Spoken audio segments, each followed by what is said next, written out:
The war in Ukraine has triggered a seismic shift in politics with far-reaching international repercussions. German Economics Minister Robert Habeck, whose mission was to help Germany go green, heads to the Middle East seeking new sources of fossil fuels. A U.S. president who wanted to take care of the home front travels to Europe, looking to shore up a united front with EU and NATO allies. Can either deliver results that help stem the conflict and its effects? We're asking, Biden versus Putin, can the U.S. stop the war in Ukraine?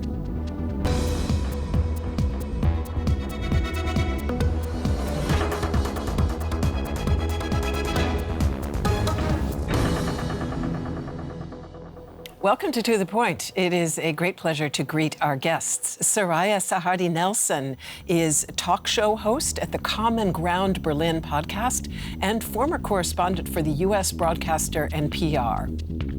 Thumann is diplomatic correspondent at the German weekly Zeit.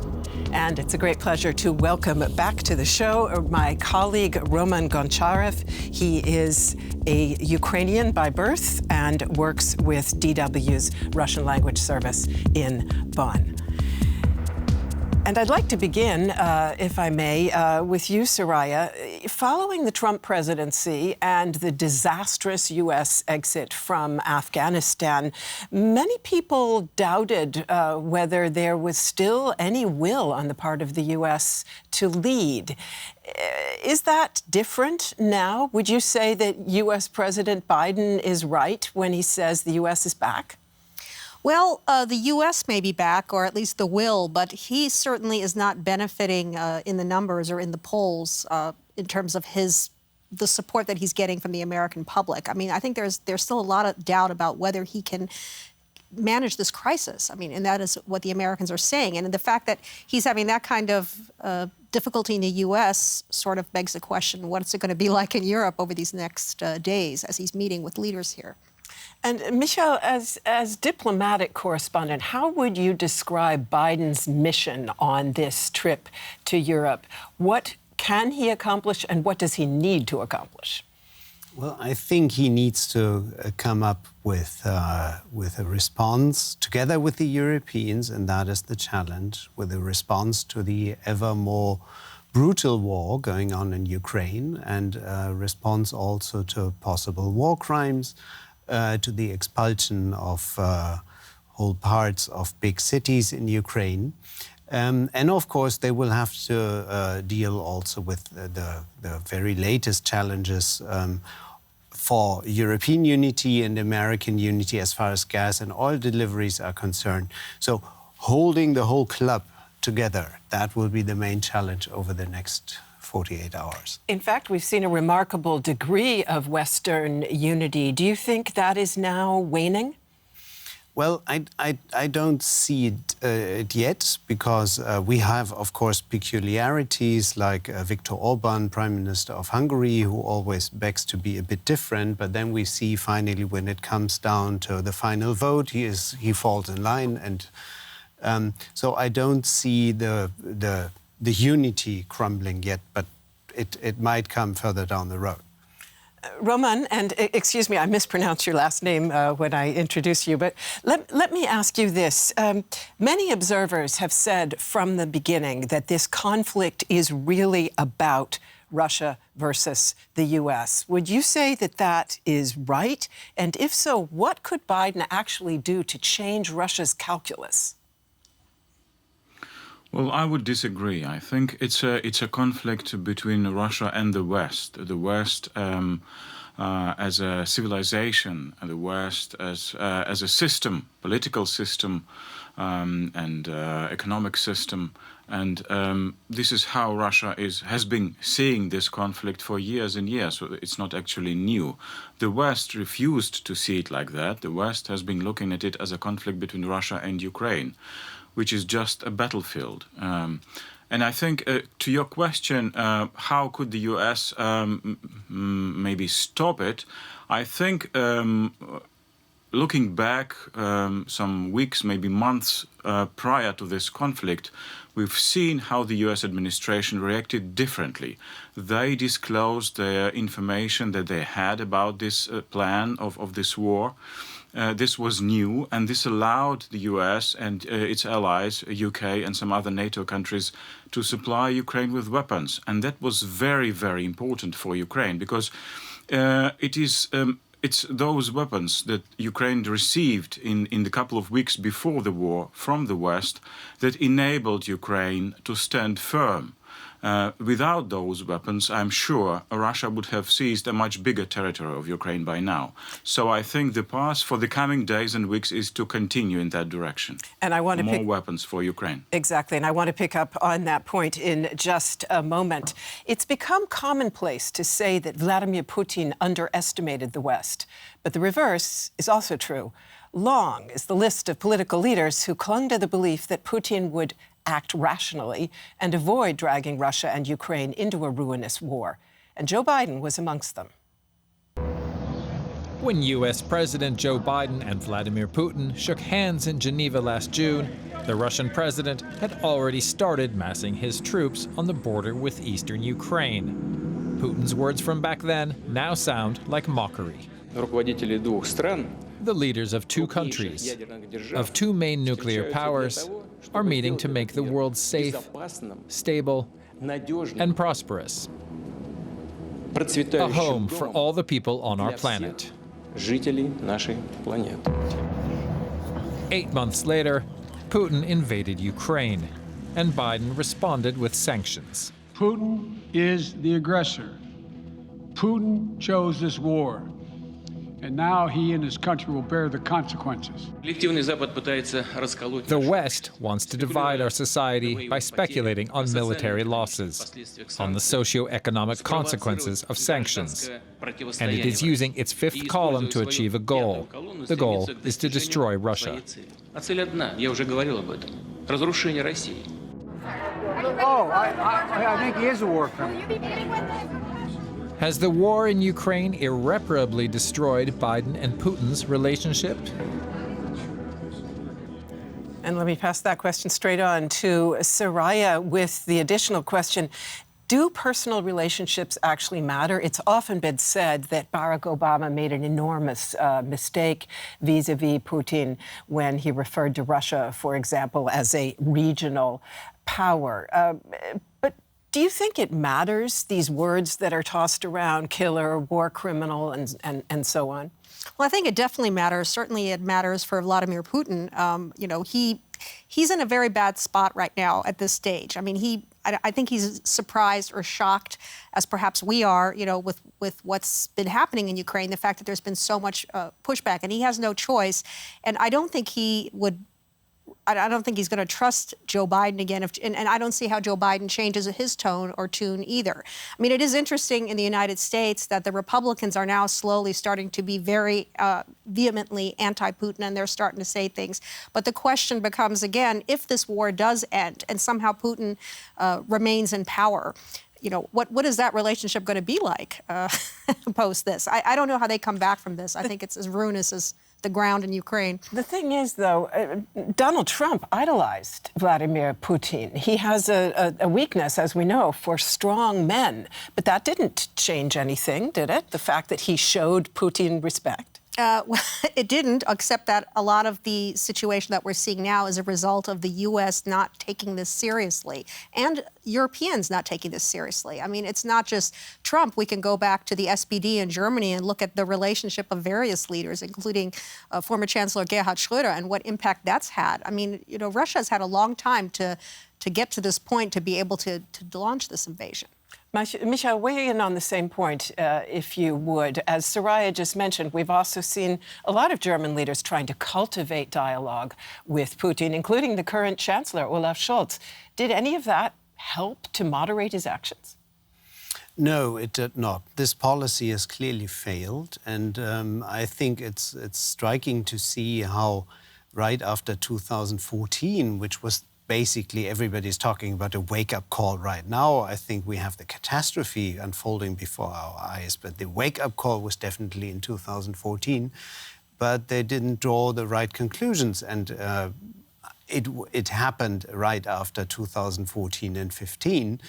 that the Social Democrats in Germany invented Nord Stream 2 together with Gazprom and the Vladimir gas pipeline Putin. that would bring gas directly into Germany from Russia. Exactly, and circumventing Ukraine, and that basically was all done after the annexation of Crimea. And the problem is that they all thought, and there were a lot of leaders in Europe, and of course you mentioned Donald Trump, who thought we could somehow do business with Vladimir Putin.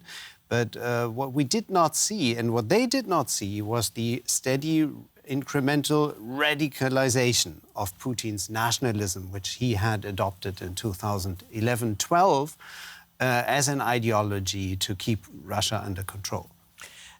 Roman, Biden has long had quite good relations with Ukraine. And in fact, when he was vice president in the administration of Barack Obama, he gave his blessing to U.S. military training for Ukrainian forces.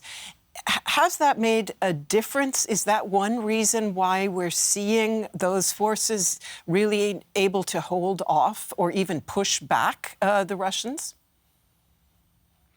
Well, first, if I may, just a remark to what Soraya has just said. I do not think that personal relations between Putin and Biden matter in this conflict. Of course, they are important, but I think they are overestimated because for Russia there is so much at stake.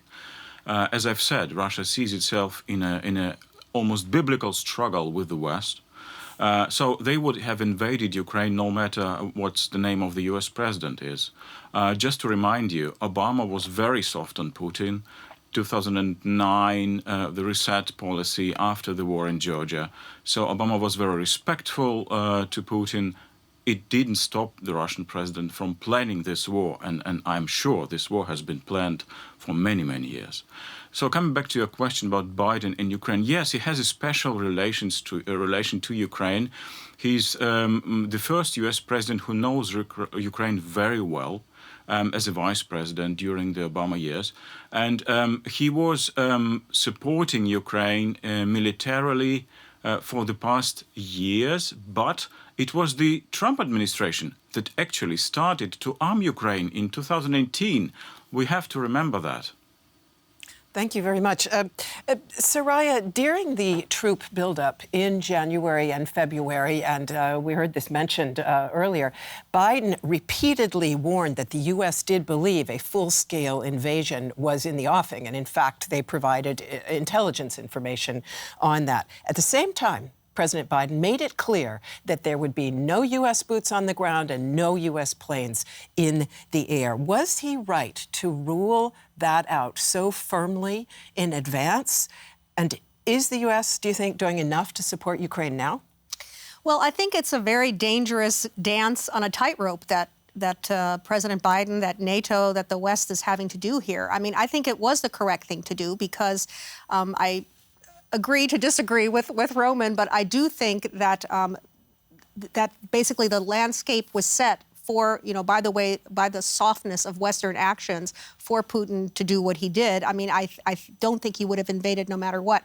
So I don't think that, and you have to be careful. The man has his hand on the button. I mean, what if he were to launch chemical or biological or nuclear weapons in response because he feels he has no way out? You can't corner him, to that extent because we just don't know what he's capable of. And so I think that that was necessary for those statements to be made and for them to continue to be made.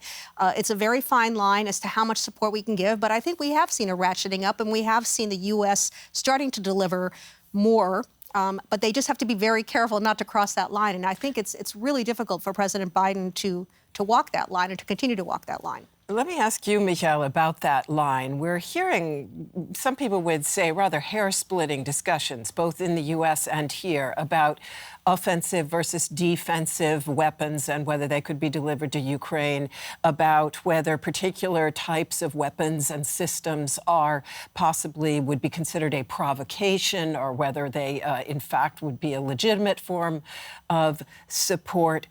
Does all of that make sense? Is it commensurate with modern warfare? And beyond that, is it? Can we be sure that Putin actually thinks in the same categories that we do?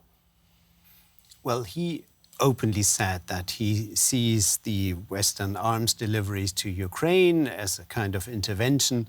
By international law, it is not, and Russia has intervened in the same way in many other conflicts, so has the US. But what is, I think, important here is the question, what kind of weapons might stop him, or what kind of deliveries are sensible and which are not. I think the weapons Ukraine is getting right now have proven very effective. The anti-tank and anti-air missiles and weapons they got from allies, Western allies, and also from Germany after a long time of decision-making, are very effective. So are the Turkish drones, the Bayraktar drones. What would be entirely ineffective is a no-flight zone, for example, simply because what the Russians are doing now, they are firing cruise missiles from the Caspian Sea.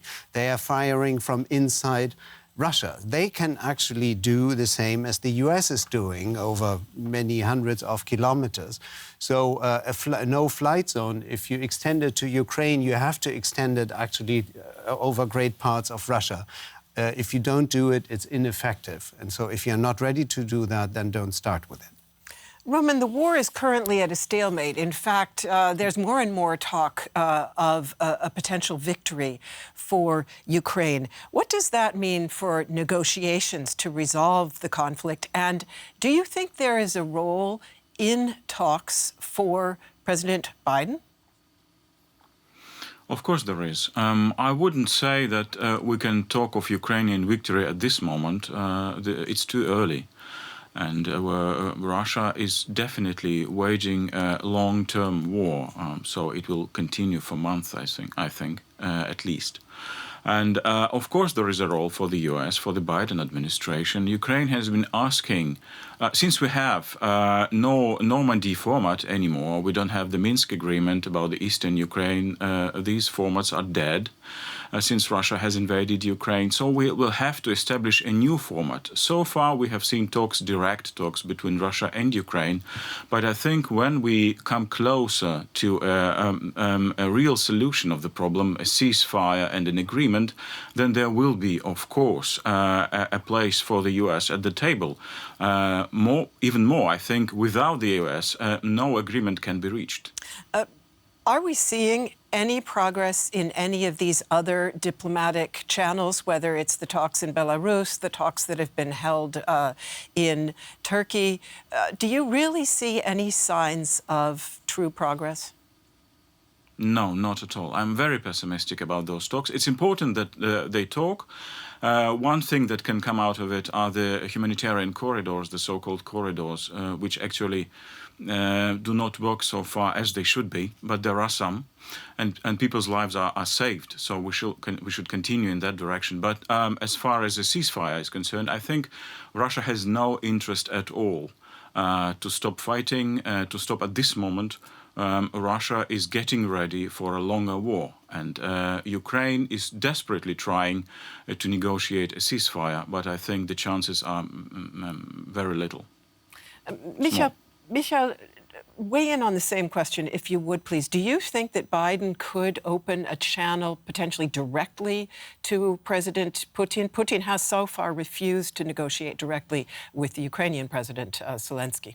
Yeah, well, I think Biden could, of course. I mean, he has done so before, and I think also Putin would speak to him, but I think to no avail, because basically, and here I agree with Roman, that indeed Putin wants to bring this war to the end. I think it is his mission. It is what he deems in his historical position in on the same pedestal like with Peter the Great and Joseph Stalin as the big conqueror, and that he wants to bring it to an end. And I think it's very difficult to stop him. And that is also why he doesn't want to talk to Zelensky, despite all the problems the Russian army is having.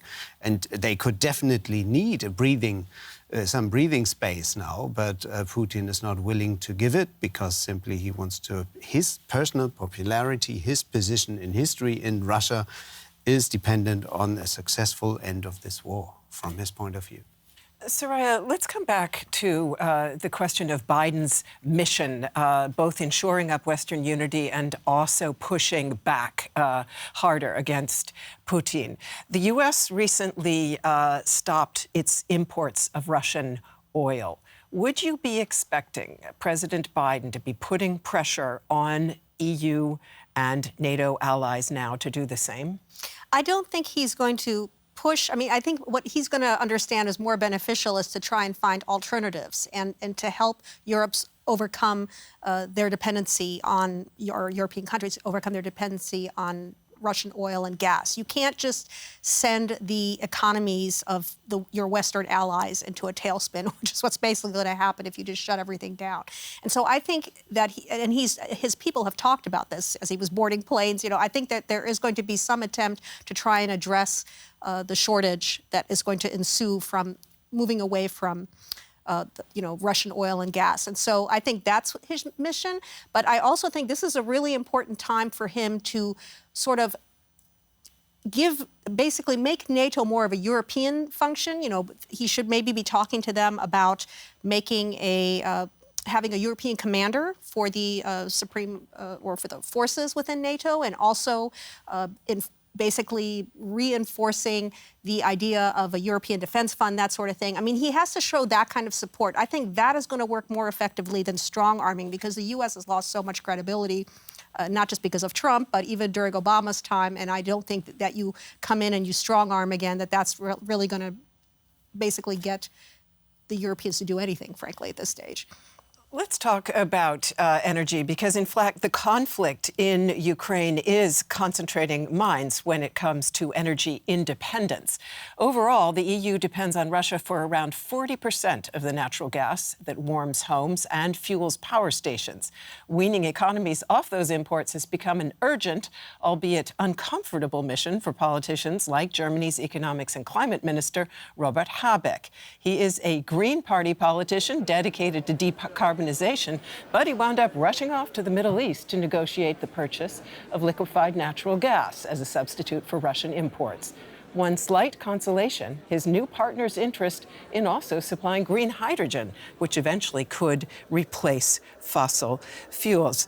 Michal, Russia has just announced, interesting timing, that unfriendly countries, as it calls them, including Germany, will in future have to pay rubles for gas deliveries. That would directly undermine Western sanctions against Russia's central bank. Is this the long-dreaded embargo coming in through the back door? Yeah, well, it's a typical tactic of Putin. So what he does is he wouldn't block oil exports. He wouldn't put a direct embargo, but he would leave the choice to the West. And it's basically then now you can choose between bad and worse.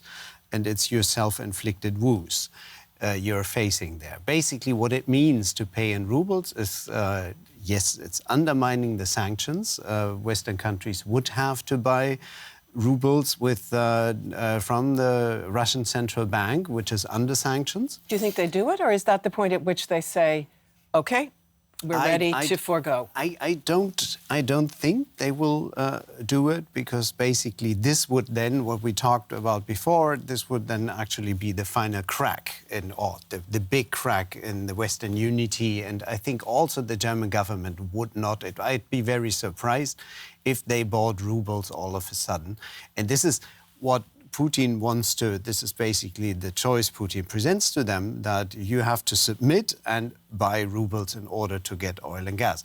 So I think we are entering here a phase, and first they will probably go on just because Putin is clearly in breach of the contract. And he shows here that everybody who says, well, the Soviet Union has been always been a reliable supplier. Putin is not, and he's not been since 2006. And so he are you shows bracing? again I'm sorry, that I'm he is just not going to a jump in reliable because supplier. we don't have a lot of time left on the clock. Are you expecting a cutoff of? This is what I'm saying. We are entering a phase here, and at the end of this phase, there will be a cutoff of Russian gas deliveries to Europe. Roman, President Zelensky sent a remarkable video message directly to the Germans saying their gas imports feed Putin's war machine. Is he right, and is it simply time now for that door to be shut? Well, yes, he's right. Germany has made big mistakes importing Russian gas, and I think it's time for an embargo. I think it will be coming in the weeks ahead. We've lost the initiative to Putin, but now it's time to move on. Soraya, could Germany handle the hit to its economy, to jobs? We heard the Chancellor warning in pretty dire terms. I think so, just because there is still a reserve that allows this winter to be passed. So, but they'll just have to expedite their finding other sources for LNG. Thank you very much to all of you for being with us on To The Point, and thanks to all of you for tuning in. See you soon.